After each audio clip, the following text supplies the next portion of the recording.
인생입수다 이정민입니다.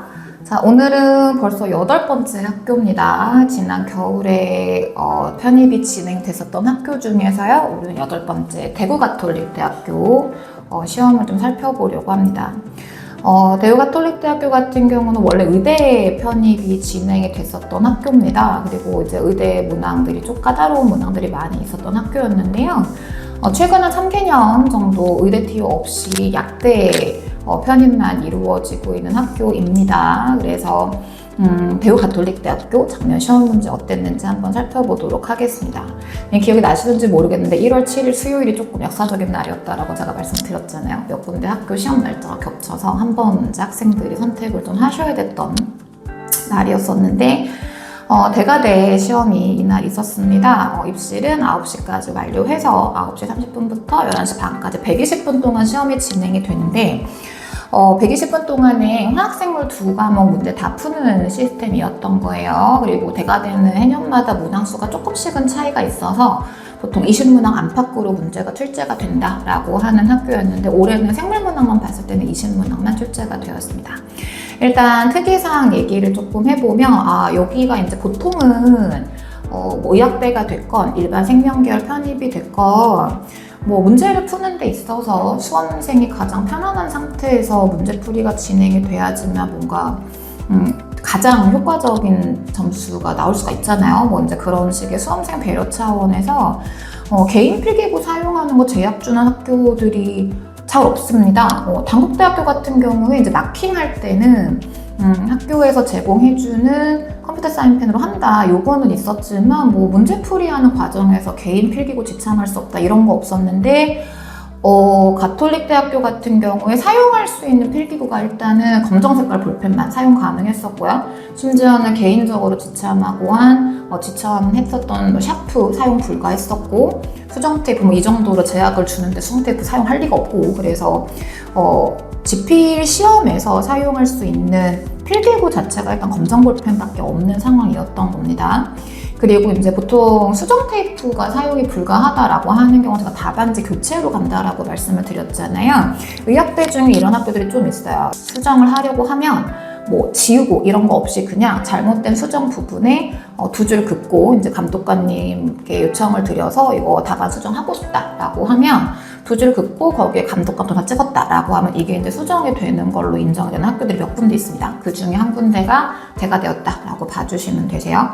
그래서 좀 고전적인 방식의 답안 수정 방식을 선택했다라고 볼 수 있겠고 이 학교가 진짜 특이한 게 뭐냐면 답안 작성이나 필기구를 이렇게 제약을 둘 거면 그냥 아싸라게 좀 엄격하게 모든 조건이 엄격해 라고 하면 그래도 일관성 있다 라고 얘기는 할 텐데 이게 음식에 대해서는 조금 배리어가 좀 낮았습니다. 그래서 심지어는 시험 중간에도 간식 섭취할 수 있다 뭐 이런 식으로 조금 제약을 낮춰주신 모양이더라고요. 시험 2시간이니까 사실 우리 학생들 딱히 뭐 먹게 땡길 것 같진 않은데 어찌됐거나 이제 뭐 음료나 취식할 수 있는 음식에 대해서는 약간 제약을 낮춰준 상황이었었고요. 당연히 전자기기에 대해서 뭔가 처리 방식이 있었을 건데 다 같이 볼 수 있는 그 책상 위에 바구니에다가 전자기기는 모으고 대신에 시계는 참고할 수 있도록 교실에 시계를 비치한 상황이었다. 이런 정도가 이제 현장에서 특이사항이라고 볼 수 있겠습니다. 문항은 제가 앞에서 말씀드렸지만 의대 편입 시절부터도 사실 대가대는 문항이 조금 난이도가 있었습니다. 이게 개념 자체도 어렵기는 하고요. 또 이 개념을 응용한 문항들이 많이 출제가 되다 보니까 대가대는 유명합니다. 합격생들끼리도 의대 합격생들끼리도 약간 평균 점수가 한 30점대 뭐 이렇게 나오는 걸로 유명했던 학교였기 때문에 난이도에 대해서는 조금 마음의 준비를 하고 갔어야 했다라고 말씀을 드리는 편이고요. 대신 올해는 문항수가 좀 깔끔했습니다. 객관식 15문항, 주관식 5문항, 생물로 봤을 때 그렇고요. 화학도 20문항 안팎으로 나와서 대략 한 40문항 안팎에 해당하는 문항을 120분 동안 해결하면 되기 때문에 타임어택이 상대적으로 막 그렇게 되게 심했다라고 보이지는 않아요. 그래도 쉬운 문항들은 아니니까 120분을 아주 넉넉하게 사용했다라고 볼 수는 없을 것 같고 문항 자체가 난이도가 좀 있는 학교라서 난이도에 대한 부담이 좀 있다라고 말씀드릴 수 있겠습니다. 유형 분석을 조금 해볼 건데요. 이게 대구가톨릭대학교가 의학계 학교들 중에서 드물게 객관식과 주관식을 전부 다 문제의 출제가 되기 때문에 두 가지에 대해 따로 분석이 돼야 될 것 같아요. 그래서 지금 보시면 객관식 15문항 앞에서 제가 말씀을 드렸고요. 또 이제 아무래도 약대이고 메디컬 계열이다 보니까 동물생리학 비중이 조금 높게 나오기는 합니다. 앞서 말씀드린 것처럼 의대 편입 시절부터 워낙에 이제 단순 지식 같은 경우에도 지식 자체가 조금 난이도가 전공 수준까지 많이 물어보는 문항들이 나왔던 학교고요. 거기에 유형 자체도 단순 지식보다는 개념 통합이라거나 내지는 그 개념을 기반으로 해서 좀 사고를 하셔야 되는 적용 문항들이 많이 나온 학교였었기 때문에 올해도 마찬가지 그 패턴이 유지는 됐었고, 또 대가대 같은 경우는 문제가 출제가 될 때 뭐 그래프라거나 내지는 실험이라거나 이런 거 분석하는 문항들이 많이 나왔었기 때문에 마찬가지 그 경향 그대로 출제가 된 걸로 볼 수 있습니다. 근데 객관식 파트에서 보시면 약간 그 빈틈이 생긴 영역이 있죠. 세포 대사학이라거나 바이러스 같은 경우에 그거를 약간 주관식 문항에서 커버했다라고 볼 수가 있으세요. 그런데다가 주관식은 사실은 표면상 5문항인데 제가 소문항 분석으로 15문항으로 해놓은 거는 각각의 문항들이 소문항이 있었고 많게는 5개 정도, 뭐 적다라고 해도 2개 정도는 소문항이 있는 문항들이었었기 때문에 전체 소문항 기준으로 했을 때는 15문항 정도. 그 중에서 물론 가장 빈도가 높은 영역은 동물생리학 파트였습니다만 뭐 세포대사학 같은 경우에 객관식에서 안 나왔던 만큼 주관식에서는 조금 출제가 됐던 부분이 있었습니다. 뭐 대가대에서 유전학 문제 나온 거 진짜 오랜만에 봤습니다. 그리고 유전학은 문제가 나온다고 뻔하잖아요. 뭐 가게도 갖다 놓고 분석하고 이런 거 나올 텐데 그럼 기본적으로 단순지식 문항은 나올 수가 없는 겁니다. 그래서 유전학은 자료해석 문항으로 분류를 해드렸고요. 이 중에 몇 문항 우리가 좀 살펴볼 필요가 있는 문항들 위주로 해서 한번 보도록 하겠습니다. 이게 단순 지식 문항이라고 해도 객관식하고 주관식이 조금 다를 거기 때문에 두 개로 나눠가지고 볼 건데요. 일단 대구 가톨릭대학교가 익숙하지 않으신 분들을 위해서 제가 정보를 조금 드리면 예전부터 굉장히 유명한 패턴이 하나 있습니다. 무슨 패턴을 말씀을 드리는 거냐면 지금 슬라이드 보시면 아시겠지만 뭐야 팔찌선다야? 약간 이런 생각이 드실 겁니다.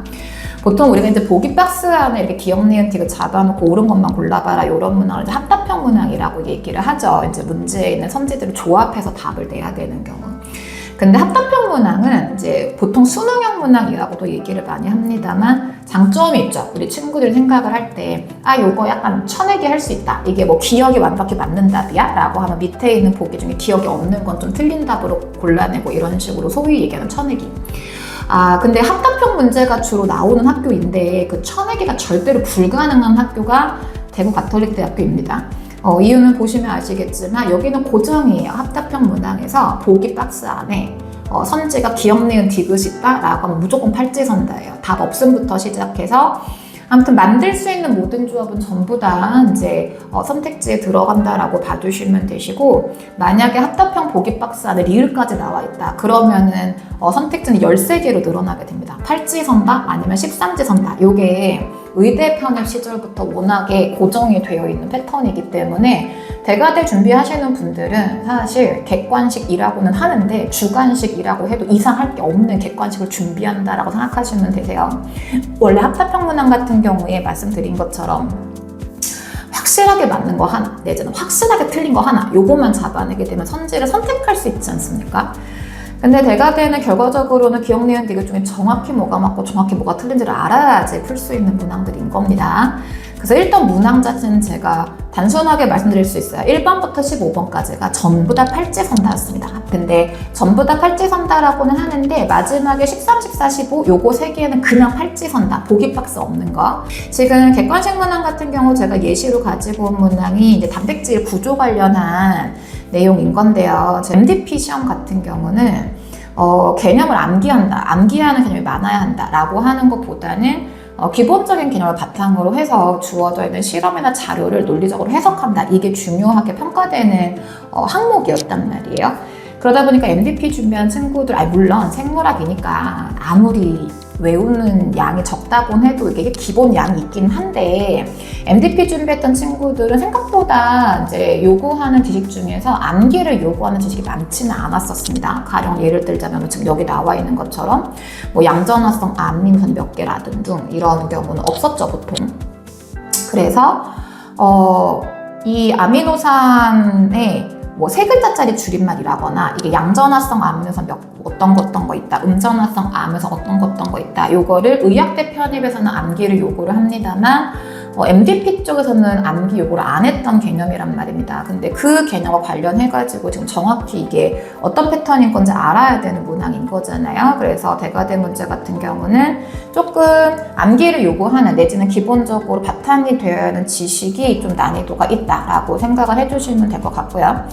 니은이나 디귿 같은 경우에도 단순 구조에 대한 문제라기보다는 디귿번 같은 경우에 알로스택이 조절이다라고 하면 요거는 효소 파트에 나오는 개념이란 말이에요. 그래서 그 개념과 엮여가지고 단백질 구조를 언급할 수 있어야 되기 때문에 사실 난이도로 봤을 때는 중상 정도에 해당하는 난이도를 볼 수 있습니다. 그래서 일단 객관식 문항 중에서 단순 지식의 난이도를 보여줄 수 있는 대표적인 문항이라서 정말 말 그대로 교과서에 있는 거 달달달 외워서만 해결되진 않고 그 외우는 내용들이 조금 지역적인 부분까지 암기가 필요한 지식들을 많이 물어보고요. 다른 영역하고도 엮어서 물어볼 수 있는 개념도 언급이 나오기 때문에 대과대에서는 이 정도가 단순 지식인 거예요. 쌤 보통 분류하실 때 개념 통합되어 있는 거는 응용적인 문항으로 빼셨잖아요 라고 하실 수 있을 것 같은데 대과대 수준에서는 이 정도가 단순 지식, 그럼 응용적이면 조금 더 난이도가 생기겠죠. 그래서 객관식 단순 지식 문항은 이렇게 언급된다라고 봐주시면 되시고요. 반면에 주관식 같은 경우는 지금 보시게 되면 자율신경계하고 신경계 관련 문항이 지금 출제가 되어 있습니다. 두 문항 정도 소문항으로 묶여있는 문항인 건데 이거 저랑 수업할 때 정리했던 표 열심히 외운 학생들은 ABCD 채우는 거 별로 어렵지가 않으시죠? 부교감신경은 뭐 휴식 상태를 만드는 거, 교감신경은 긴장 상태를 만든다. 요 정도만 정리했던 분들은 조금 이제 채우기가 어려웠을 수 있는 문항인 거고요. 2번 같은 경우에도 마찬가지. 이거 이제 자율신경계마다 적용되는 수용체 관련 문제인 건데 이건 확실하게 일반 생물학 개념은 아니세요. 그래서 단순 지식 문항이 나온다라고 했을 때 단순 지식 자체가 좀 전공 수준까지의 지식을 묻는다라고 보셔야 되고요. 1번 문항 나온 거 보시면 아시겠지만 도표화 시키거나 그래프화 시켜가지고 자료 정리를 좀 잘한 친구들한테 유리한 문제다라고 볼 수 있죠. 그래서 사실 저 위에 있는 부교감이나 교감 자극이 왔을 때 동공 침샘 이런 것들 영향을 우리 수업 중에 표로 정리를 했던 부분인 거잖아요. 지금 슬라이드 보시는 것처럼.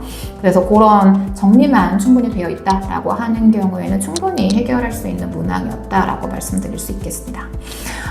대구가톨릭대학교가 객관식, 주관식을 나눠서 분석을 드려야 하다 보니까 우리 필름 하나로 조금 어려울 것 같아요. 그래서 일단 1부에서는 단순 지식 문항만 해석을 해드리고 잠깐 쉬었다가 와서 우리 두 번째 필름에서는 이후 개념 응용 문항이라거나 뭐 자료 분석 문항이라거나 다른 문항들 어떻게 출제가 됐는지 살펴보도록 하겠습니다. 인생입수다 이정민이었습니다.